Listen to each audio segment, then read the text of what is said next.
Hello, everyone, and welcome to today's webinar, our latest in a series of webinars that is addressing the COVID-19 crisis, both how to deal with the current problem and also what we can do to plan for the future. This is a punctuation point in history, and as they say about crises, they accelerate the pace of history. So things that would normally happen in a matter of weeks or months can now, or excuse me, what happened in a matter of years can now happen in a matter of weeks or months. And now is a very interesting time to be evaluating this question of climate change and economic recovery, because both are now crises that we have to deal with. One is to claw our way out of a deep recession, and the other is to think about how we want to grow and plan for a sustainable future for the planet and for the economy. The title of today's webinar is called Climate Change and Economic Recovery in a Post-COVID World, and I think it neatly captures the essence of what we will be discussing today with our expert panel. The ongoing COVID-19 pandemic has taken the world by storm, and it's revealed deep structural inadequacies in a lot of different systems, our healthcare system, but also in our economies. Everywhere, these systems based on decades-old technology have hiccuped and in some cases broken down entirely.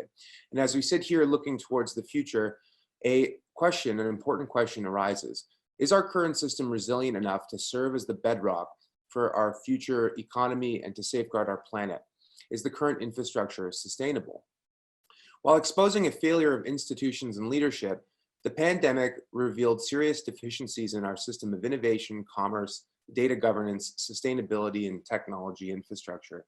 So now, I believe, is as good a time as any to understand these issues, not just to help avoid crises in the future, but to help us move through this crisis, which will surely continue for some time.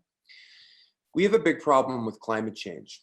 According to most experts, we need to reduce emissions by 80% in the next couple of decades, not flatten the curve, so to speak, and keep carbon emissions steady, but actually rewire the economy to reduce them by a significant margin. And even then, we'd still be looking at a many-decade, potentially even many-century recovery to cool down the planet. So we need big global coordinated action to tackle this problem, and we need to marshal all of our resources, including emerging technologies like blockchain, to do it. Now, there is some interesting news or some interesting insights to emerge from this current crisis, which is that faced with a global calamity, such as the virus, individuals have been mobilized to fight this enemy.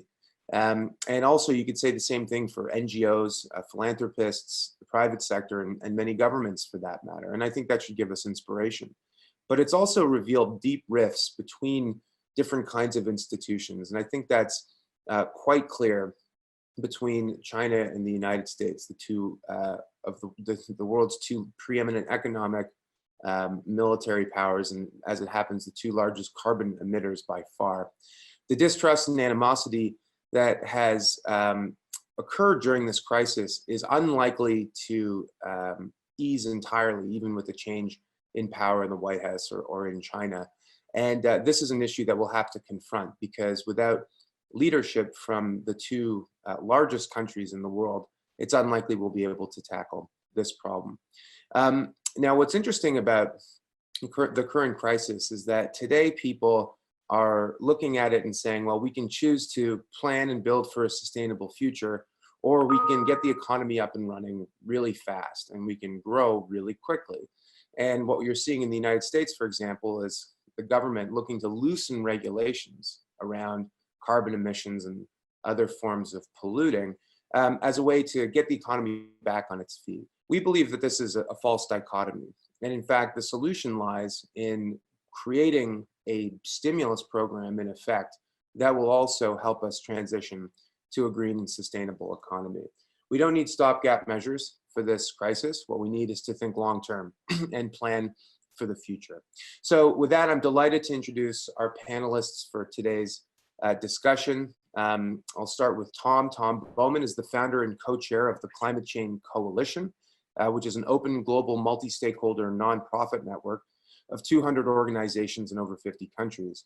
He's co-chair of the INATBA Climate Action Working Group, co-chair of the Hyperledger Special Interest Group on Climate Action and Accounting, and former international chair of the ISO's Climate Change Standards Committee as well as serving in leading roles in a number of other key institutions. Tom has been a collaborator of the Global Solution Networks and is a researcher for the Blockchain Research Institute. Katherine Foster has been spearheading sustainable development and climate change innovation for over 25 years.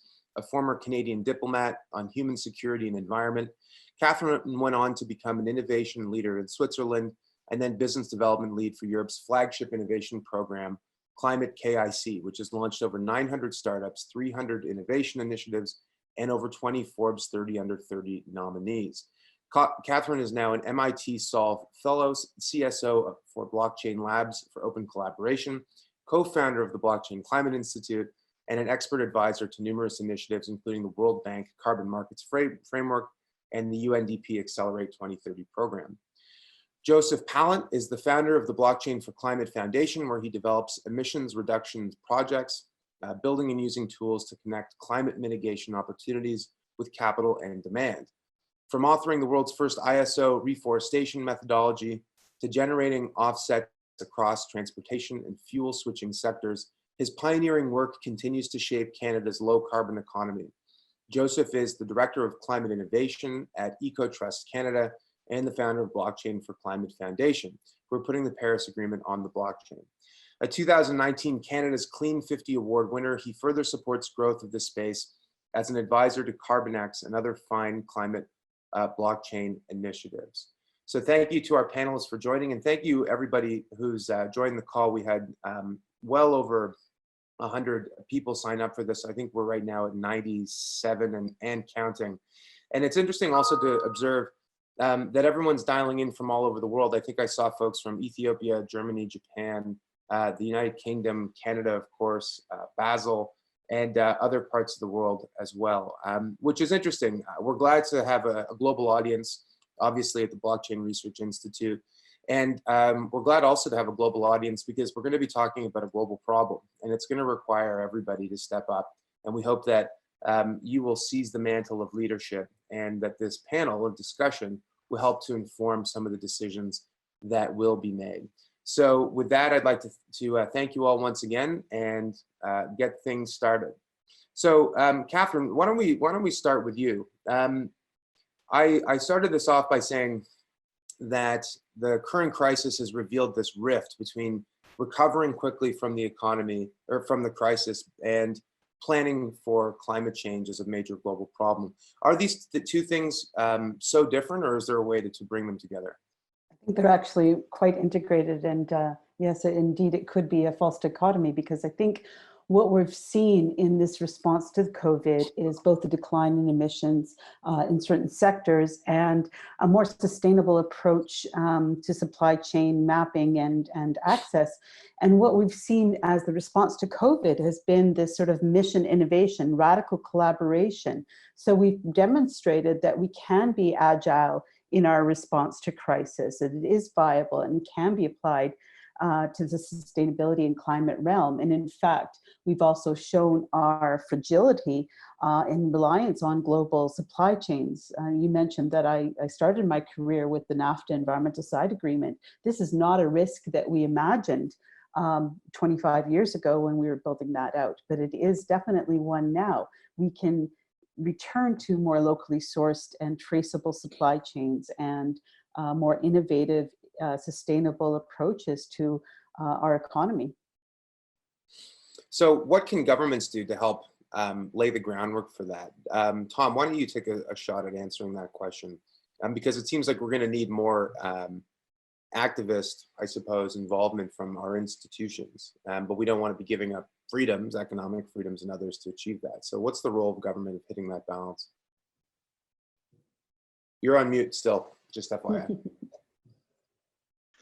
Thanks very much, Alex, and hello, everyone. I think the Europeans are charting an ambitious course forward with their EU Green Deal and their digital single market, and crafting a combination of those two that really gets to European values so that they don't sacrifice society and how they'd like to see life evolve without business at the forefront. So transformational change is going to require and to achieve a sustainable world is going to require not just the digital innovations, but also the financial innovations, social innovations, governance innovations. And so would like to also call out that being based in Canada, that saw in the Canadian news today that Justin Trudeau announced as part of the stimulus funding, a requirement that companies who receive funding would have to disclose their climate change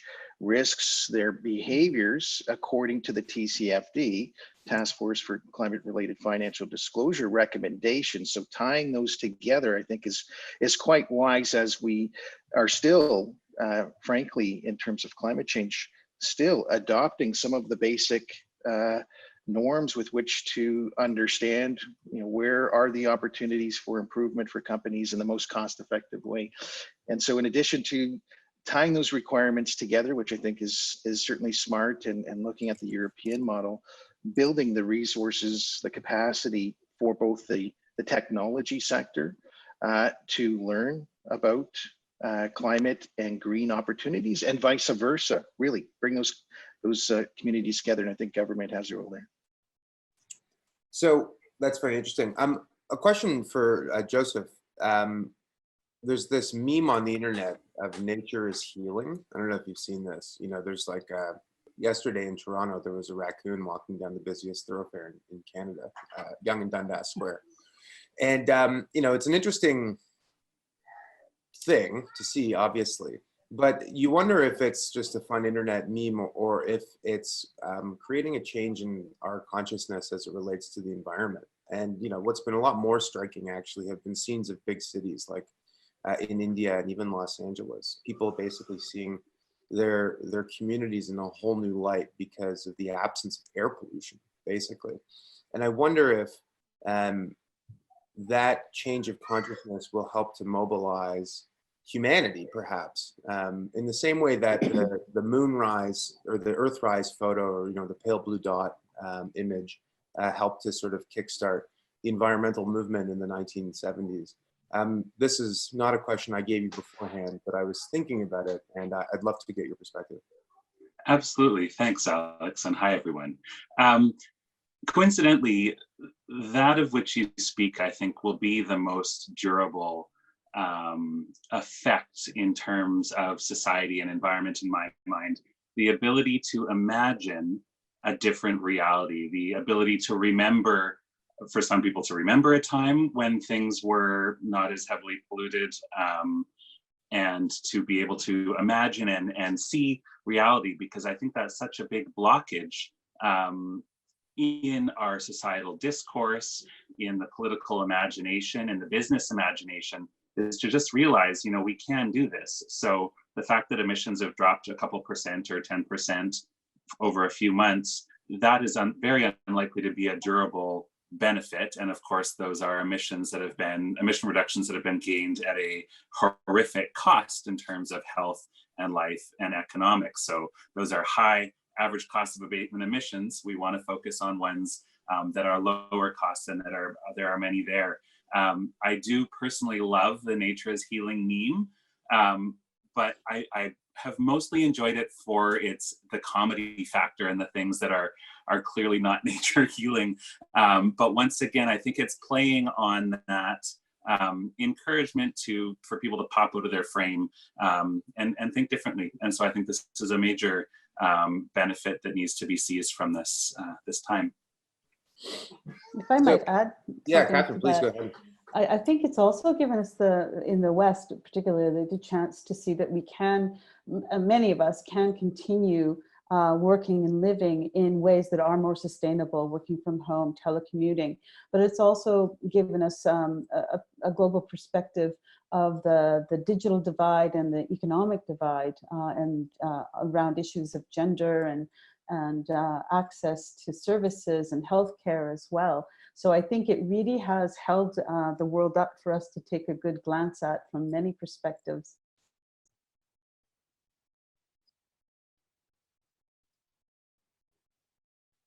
Oh, Alex, you're muted. No, that's very interesting. So we're in the midst of an economic crisis right now, and we want to get business back on their feet. Small businesses, especially, because small businesses employ a lot of people, and they're also the source of a lot of new job creation. And we need to create a lot of new jobs now because so many have been destroyed. And there are a lot of leaders in small and medium-sized businesses that want to act in a sustainable manner, that want to do their part, but maybe lack some of the resources, as say, Google, for example, who wants to make all of its cloud computing infrastructure carbon neutral. They have the resources to do that. So how do small and medium-sized businesses recover from this crisis, but also not forget that they have an opportunity to contribute to solving this problem? I don't know who that's directed at. Tom, you seem to be nodding. Do you want to take a shot?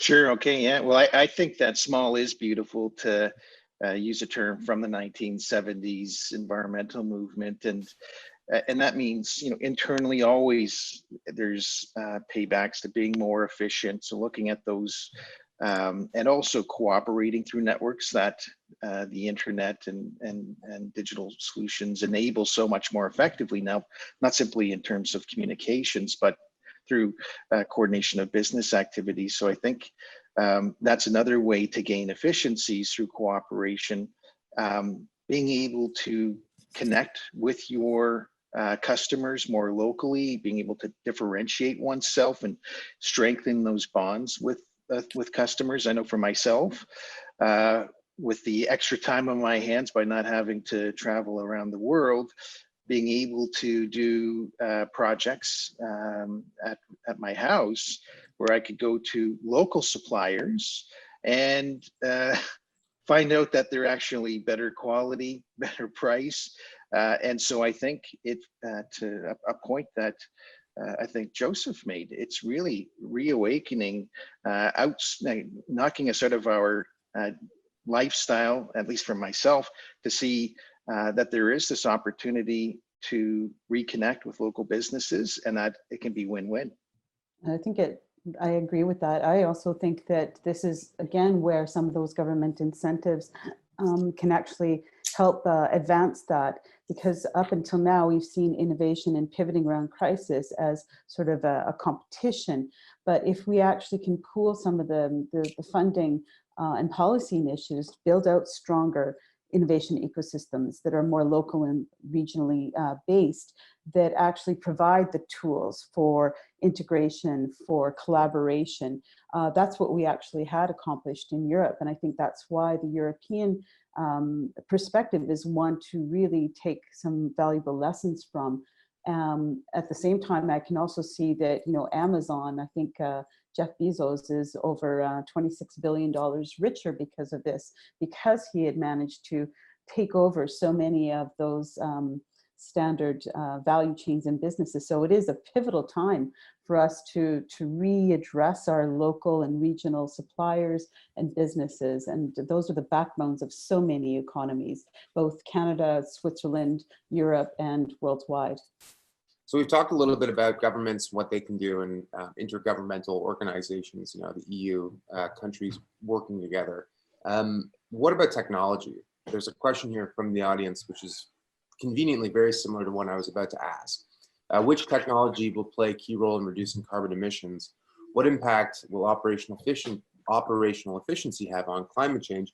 The question that I was going to ask is, what extent will blockchain disrupt existing business models for dealing with climate change? How do we marshal this new technology to address this problem? This is by design a wide-ranging conversation. We don't want to fit every, if everything, we don't want everything to look like a nail, we have a hammer, right? Blockchain's the solution, because there's so much to discuss here.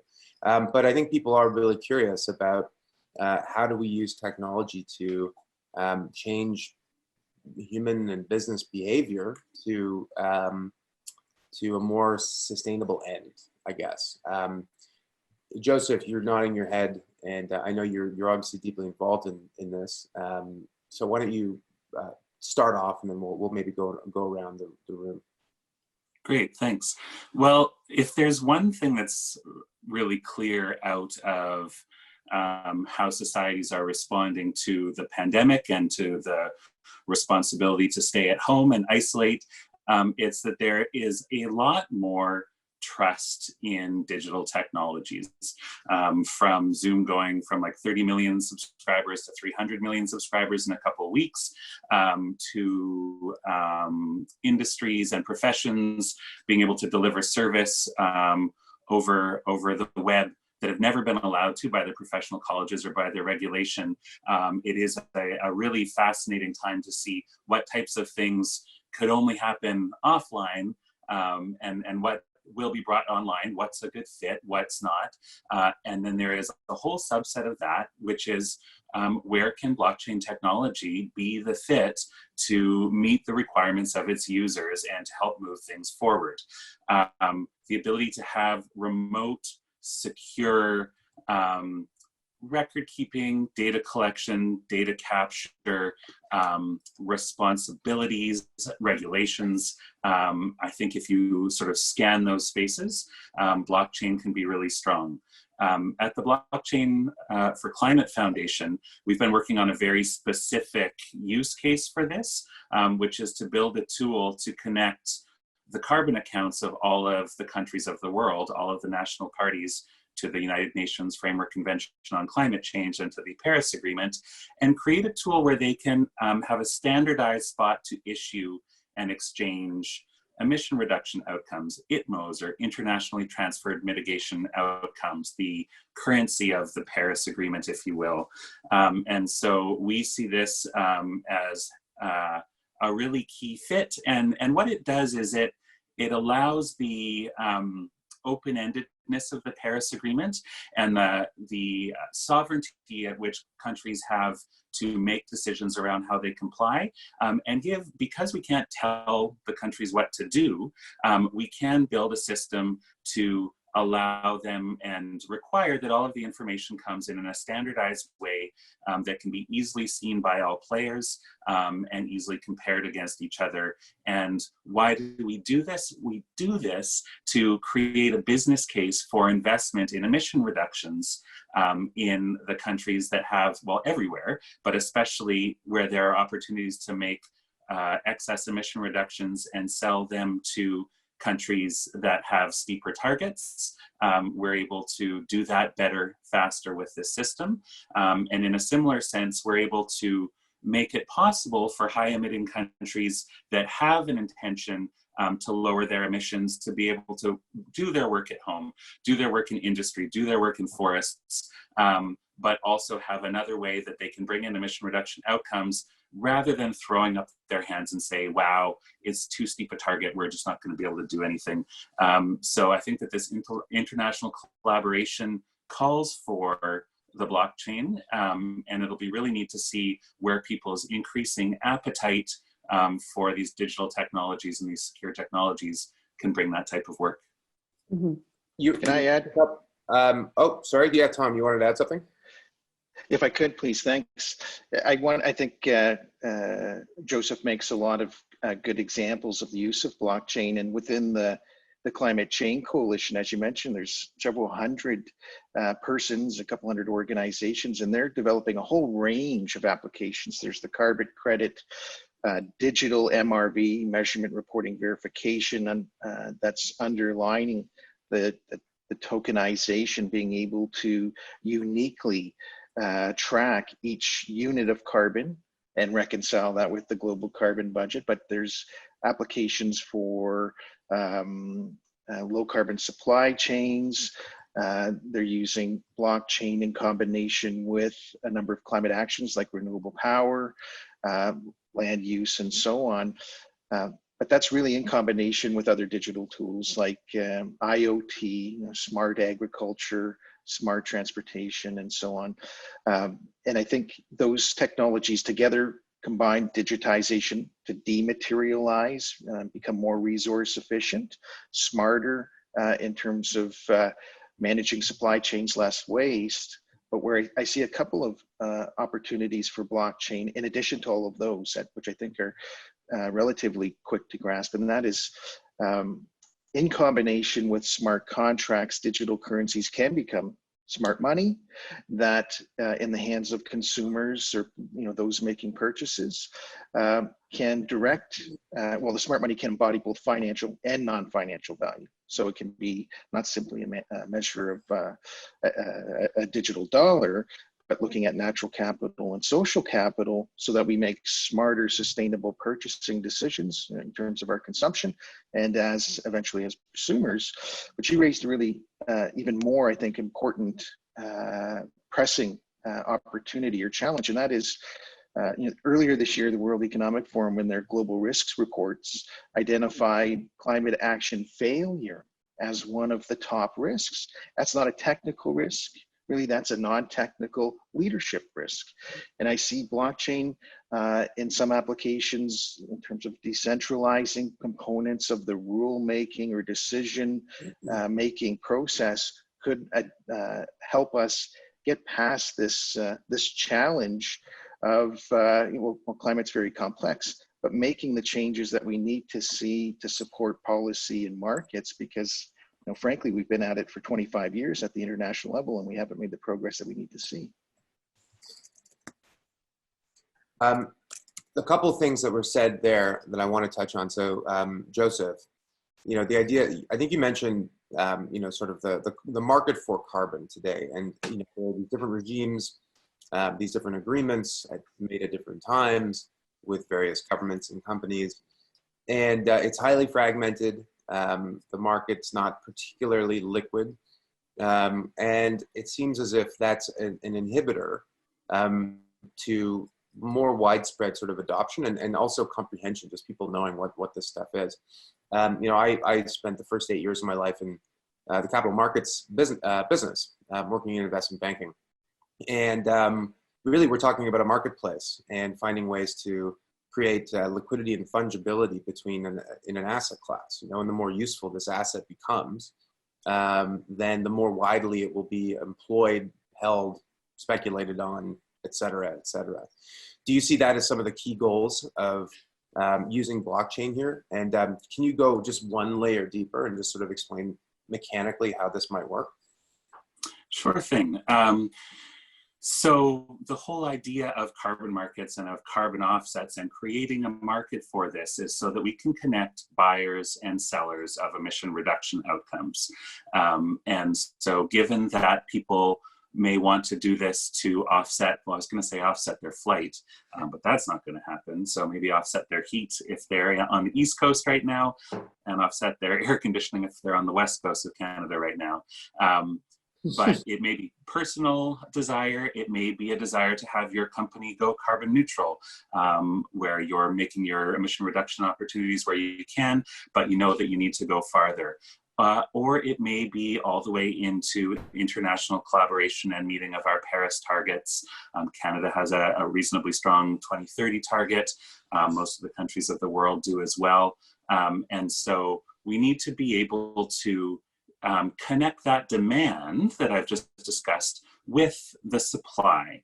And so that is what a carbon offset does. That's what the idea of these markets are. And as you can imagine, and Alex, as you alluded to, the efficiency of these markets, both from a business sense and from a capital sense and from a good way to spend our time in our work sense, is also really critical for that protecting the planet and achieving our climate goal sense, because the more efficiently this can work, the more capital that we can connect with emission reduction opportunities around the world and at home, which are bountiful, the better we can do for addressing climate change, and the better a case can be made for businesses and for competitive governments to lean in here. One of the things that we're doing with— How do you implement this? What's required exactly? Yeah. I mean, do you need to, is it financial institutions, is it governments? Like, who needs to make this market, use this technology? It's one thing to say that we should do this. How do you sort of see the path forward? Absolutely. So we're really lucky that we have a wide range of carbon offset standards and protocols available for use. So we have the tools to go out and do work and prove that it creates an emission reduction outcome and to feed it into a standard. And why standards are important is it allows the lay person or even a really high-level person to understand. They don't need to go out and walk the project. They don't need to know everything about it. They need to know that it's been certified to that standard.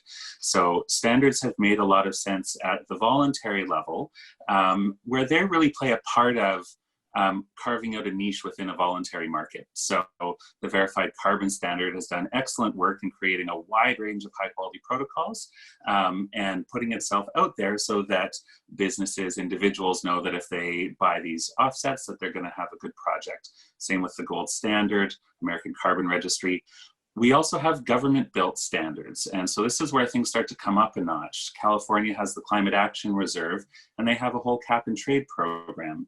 British Columbia has a sort of pre-compliance offset system as well. And so what you see is we've seen voluntary systems sort of grow since the early 2000s. I was really fortunate to work with Tom on a reforestation project in 2006 and 2007, where he was the verifier of that work.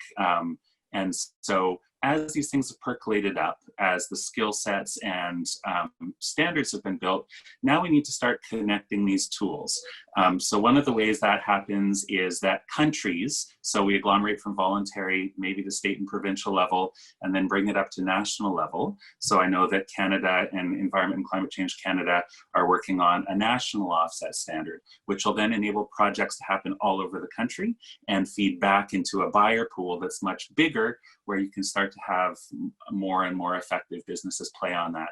And then that next connectivity level can be up to the international level, where people are able to come to Canada and invest in emission reduction outcomes, aka buy carbon credits, as well as Canada has the opportunity, both sovereignly as a country, as well as our investors, as well as our businesses, to go and fund emission reduction outcomes, make solid businesses out of that.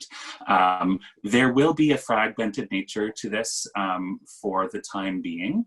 I see two really amazing tools that are coming to help bring that together. One is our work with Blockchain for Climate Foundation. So we allow the ingress of all these different standards into our one walled garden system. So you can have your ITMO, your internationally transferred mitigation outcome, or as we're calling it, a BITMO, blockchain internationally transferred mitigation outcome, pipe into the system, but always see where it came from.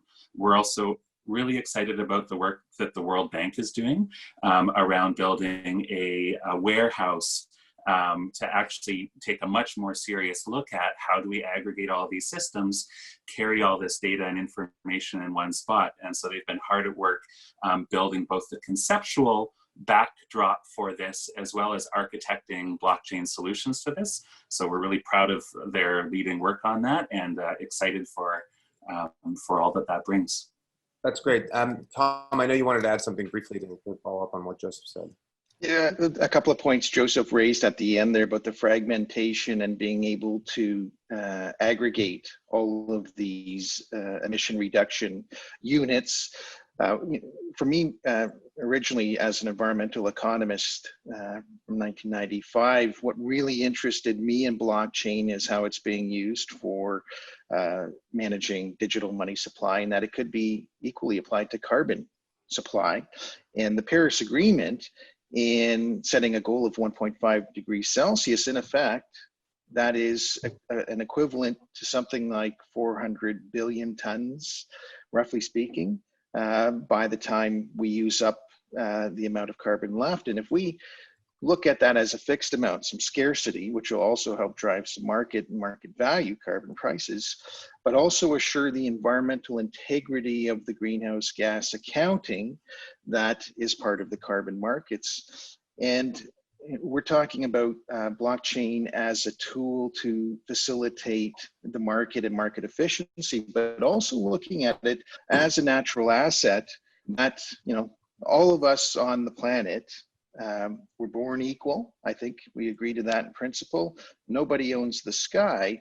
And if we take the carbon budget and allocate that equally amongst all people of the planet so that they each have ownership in that natural resource, it can be a means with which to provide the financial resources to many of the planet's citizens that are the poorest, who'd never created climate change, or a very small portion of it. And yet they're the ones who are going to be hit hardest by climate change, and they don't have the means with which to respond. And talk about human tragedy on a huge level.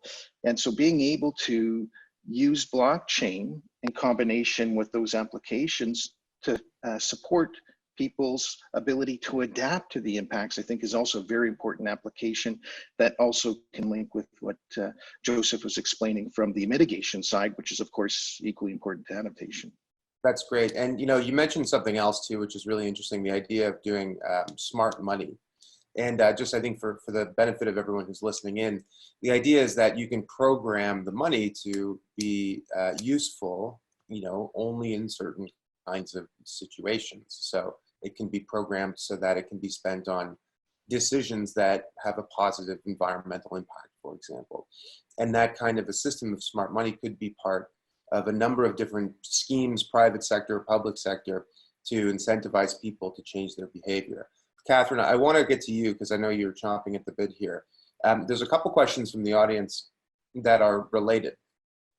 So the first one is, what areas of policy and decision-making could be augmented with blockchain technology? What are the major roadblocks right now to rolling out some of these solutions? Is it regulation or political will or a combination of things?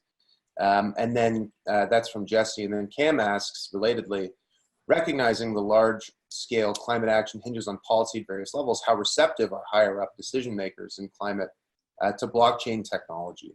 So a couple things there. So one, what's the political will to do this? And also, what is the level of comprehension of the technology to make it possible to do it? Oh, that's actually, let's start there. I think that's a really good question. As you know, this last year I was serving as the Chief Intelligence Officer for the the Green Digital Finance Alliance, which was established by Ant Financial and the UN. And if you know, Ant Financial actually has one of the largest tree planting initiatives globally, and it's linked to their fintech app, their financial services app. What wasn't understood is that there was really no blockchain in that, and that it actually was a simple CSR funding model. So there was no real financial service element to that other than a behavioral approach and getting the population in China to better understand their own personal footprint, and then growing a virtual tree, which would then be planted in this offsetting 300 million trees to combat climate change.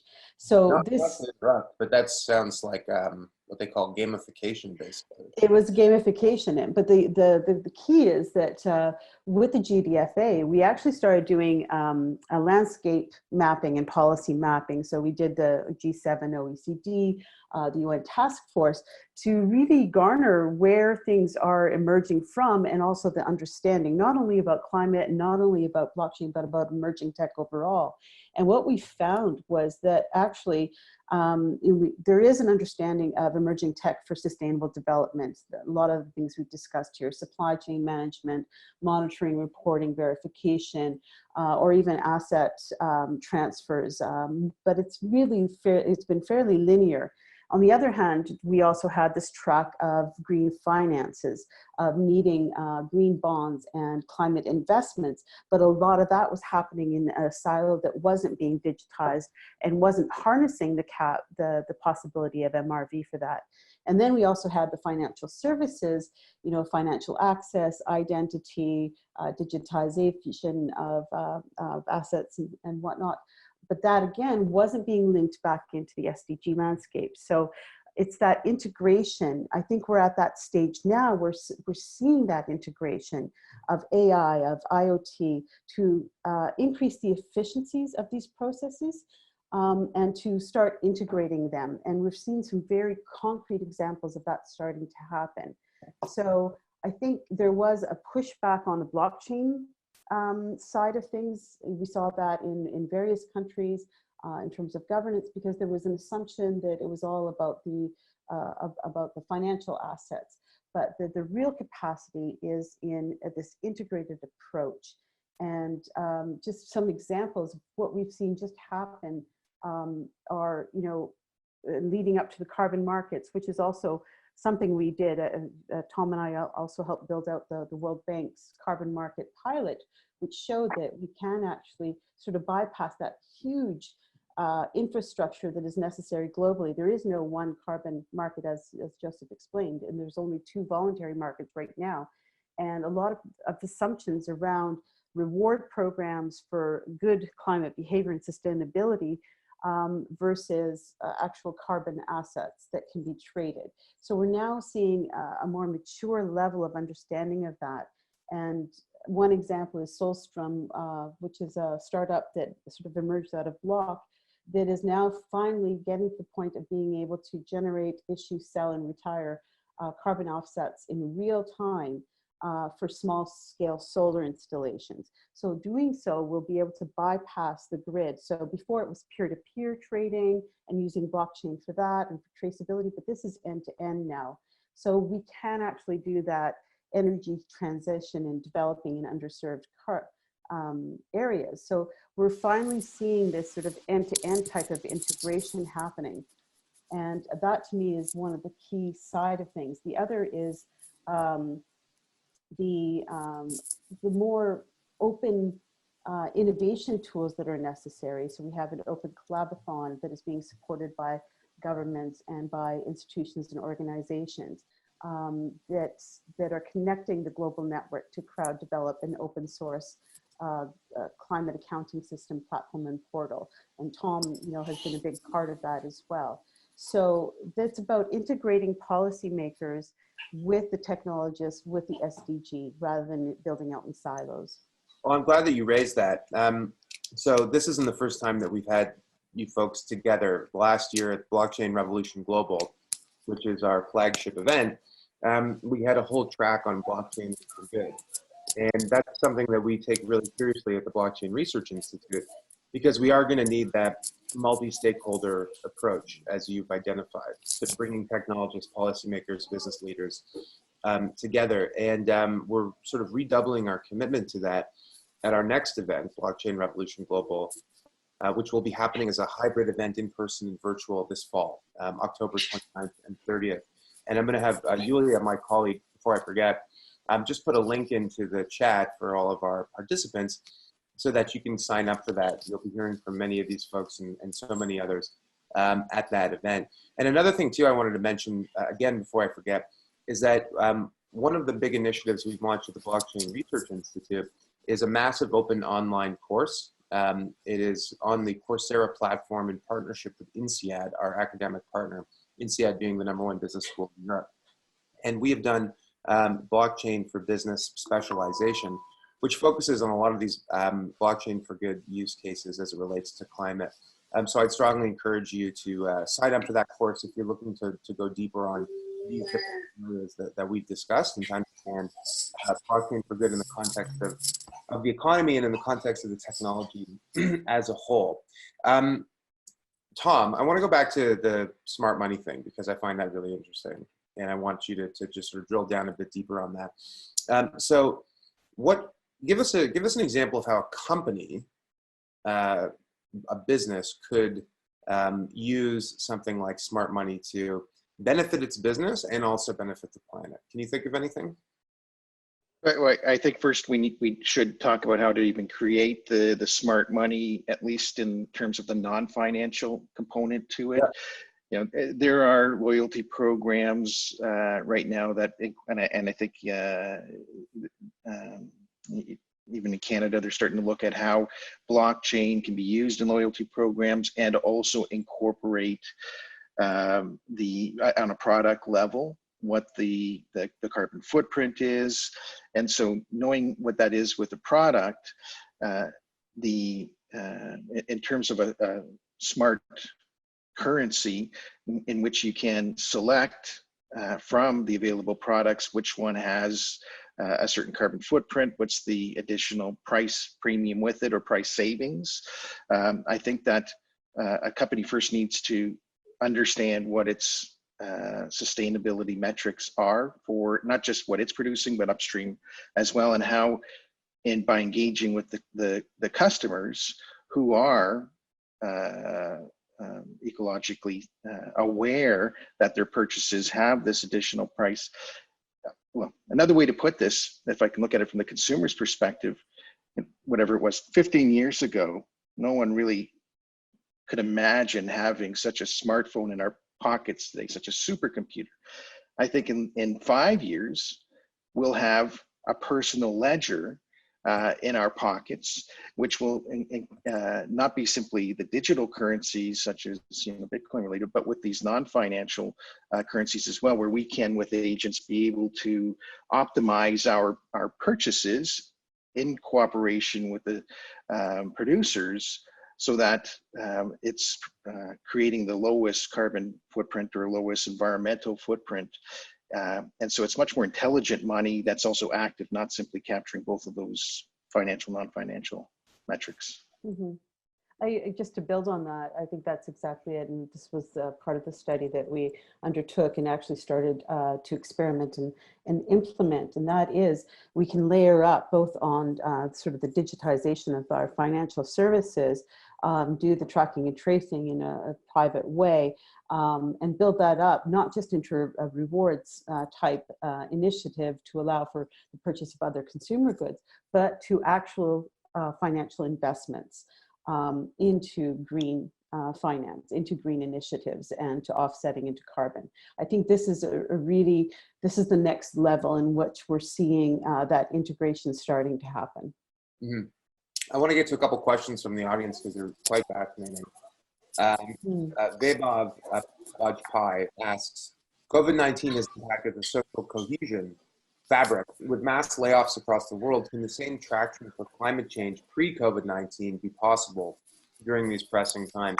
I guess the question sort of rephrased is that, is there a political will and the will of individuals to rally behind this? And I guess that goes back to my initial framing, which is, is this a false dichotomy? I mean, is this a way for individuals to be making, do they have to make sacrifices in order to reach these goals? Or is there a way to align their interests with the planet's interests? And then maybe that's too Pollyannish, I don't know. But I'd like to think that we can creatively. And there was one thing, I think it was Tom who mentioned that, the people who suffer the most from the climate crisis are actually those who are in the most vulnerable parts of the world. And they're the ones who have contributed the least amount to the current crisis because their footprint is minuscule compared to those in the developed world.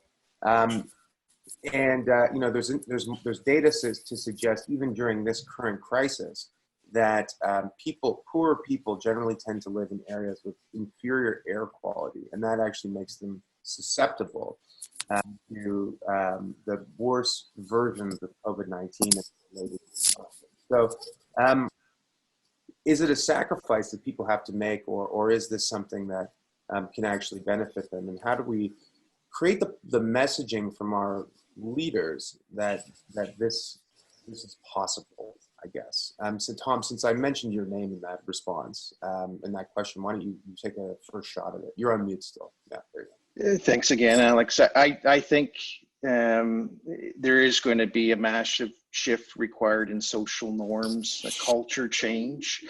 And, I kind of likened it to something that's on the level of a religious conversion in the good old days of the Middle Ages, joking there. But I'm not joking about the level of change that's really needed for people to get away from short-term profit maximization and damn be the externalities that are incorporated. That's why we're in this problem in the first place. We undervalue, the future generations and the health of the planet. And so I think in how we ourselves decide on what's valuable to who and when, and previously, the point about small is beautiful. I don't think it's a sacrifice at all. I've saved hundreds and hundreds of dollars in gas just around town, never mind all of the travel, and I can still pretty much, I'm fortunate, of course, make this switch, but I had already downsized and lived small is beautiful before And so it wasn't such a huge shock to myself. But I think it's certainly possible to make the transition without giving up, depending on what you find is important. Joseph, you want to add to that? Sure. And I think one of the things in that question that got touched on is also around government and government action and what the people support governments to do. I remember last time we had an economic downturn in Canada, but over a decade ago, there was the really big focus on shovel-ready jobs. So the government just wanted to dump money into things that could get people back to work. And by and large, a lot of that investment was made in dirty, polluting industries and projects. Some of them were valuable infrastructure, but there really was not a climate lens to that. I'm the director of climate innovation at EcoTrust Canada, and our mission is to build economies that provide for life. And one of sort of our main focus is helping rural, resource dependent and Indigenous communities gain more access, control, and benefit from their resources. And so when we see a government that is doing an amazing job leaning in on supporting Canadians at an individual level and Canadian businesses at a small, medium, and large level, what we really want to do is help show the opportunity to invest in these rural, resource dependent and remote communities to improve forest carbon outcomes. And this has a lot of tendrils. One that I think is valuable to a government is that it's often difficult to find shovel-ready, shovel-worthy jobs in these locations. It's easy to build another highway or expand massive transit, which is great, but those are often so urban. And so we're building this project to propose called the Forest Carbon Economy Fund. It has a really neat blockchain tie-in because it all pivots around a change to how Canada is doing its carbon inventories and its pathway to Paris. Just this year, it started including the net human-caused forest climate outcomes in Canada towards its footprint. It didn't include that before. And so where these regions are able to improve forest management, to restore and conserve forests in ways that work for the economy, for the people, for the priorities of these regions, they can now create a real carbon benefit that is valuable to a federal government sincere about reducing emissions. And blockchain comes in because we need to find a way to capture and quantify these emission reduction outcomes, which will be similar but different from offsets, but then land them on the national carbon inventory. And our thinking around doing that is very similar, and pardon me for the geek pause here, through ITMOs and through Article 6.2 of the Paris Agreement.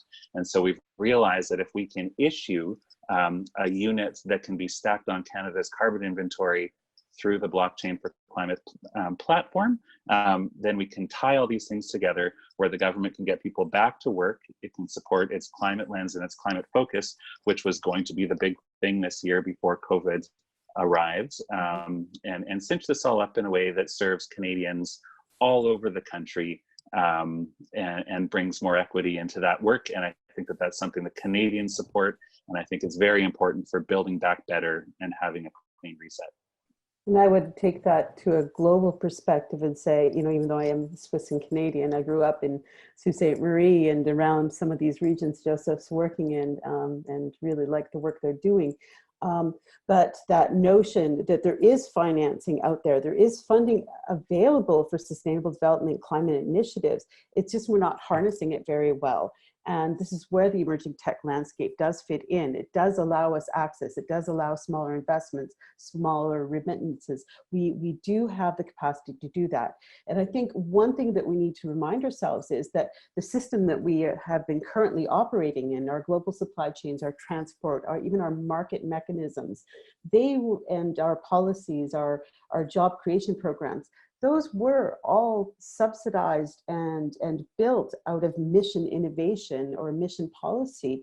So we can take that type of approach, the mission innovation and that rapid and agile response capacity into a new area.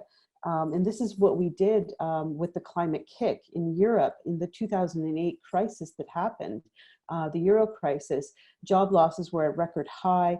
Sustainability and climate were really dire issues. So the EU actually said, right, we're going to put all of our funding from education, innovation, sciences together to build out education, entrepreneurship, and innovation program, including public-private partnerships. So we're going to bring in the stakeholders, the businesses, the NGOs, and the local populations to define what problems need to be addressed in terms of job creation, in terms of climate, in terms of pollution, in terms of forestry, agriculture.